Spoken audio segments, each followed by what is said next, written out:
السلام علیکم ورحمۃ اللہ وبرکاتہ۔ آج میں ایک ایسا مسئلہ لے کر آیا ہوں جو عورتوں کے حساب سے ہے، کیونکہ چاہے کوئی مذہب اہل سنت کا ہو، چاہے مذہب اہل تشیع کا ہو، چاہے مذہب اہل حدیث کے ساتھ تعلق رکھتا ہے، جس مذہب کے ساتھ تعلق رکھتا ہے ہر مذہب میں یہ چیز موجود ہے، لیکن ہماری بدقسمتی کہ ہم نے دین کو سمجھا ہی نہیں ہے، اور دین کی نہ سمجھی کی وجہ سے ہم سراسر غلطی کر رہے ہیں۔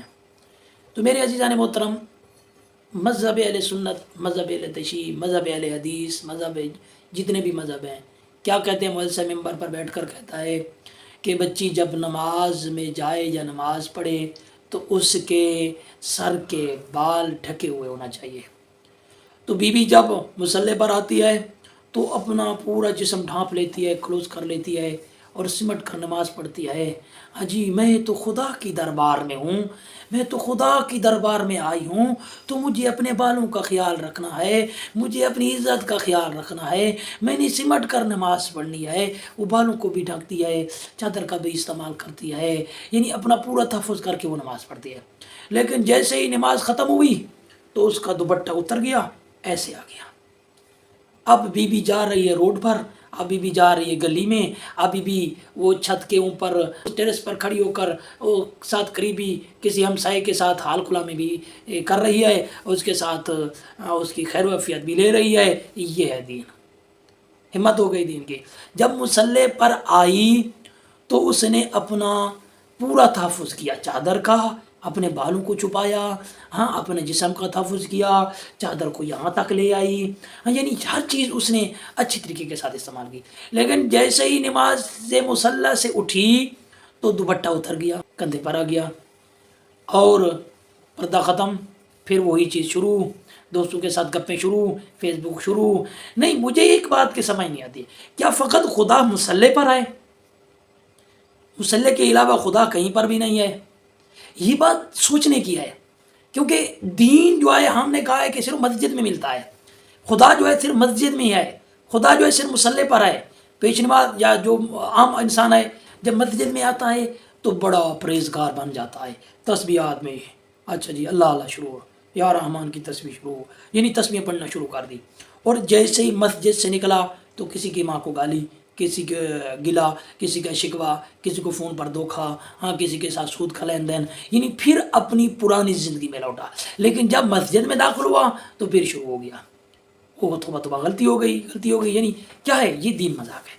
یعنی مین مدعا کیا ہے کہ جب عورت مصلی پر آئی تو اسے خدا نظر آیا، جب مصلی سے اتری تو خدا غائب۔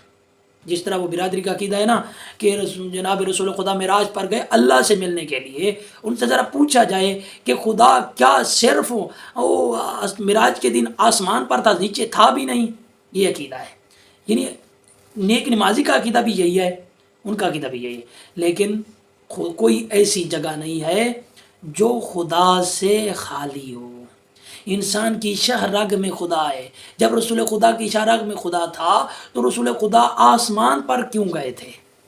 بات سمجھنے کی ہے، ہم بات کو سمجھتے نہیں ہیں، گول مگول کر کے ہم جو ہے بات کو بیان کر دیتے ہیں۔ نہیں میرے بھائی، دین مذاق نہیں ہے، دین پر بہت زیادہ خرچہ ہوا ہے۔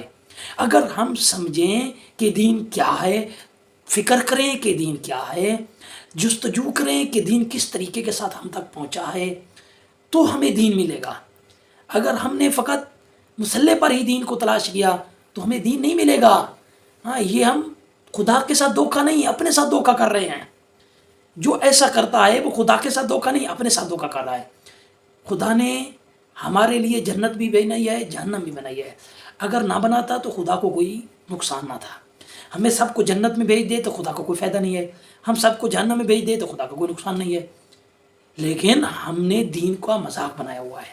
بیویاں سارا دن بازاروں میں گھومتی ہیں، چادر کا خیال نہیں ہے، پردے کا خیال نہیں ہے، اور جب مصلی پر آتی ہیں تو بہت بڑی علامہ بن جاتی ہیں۔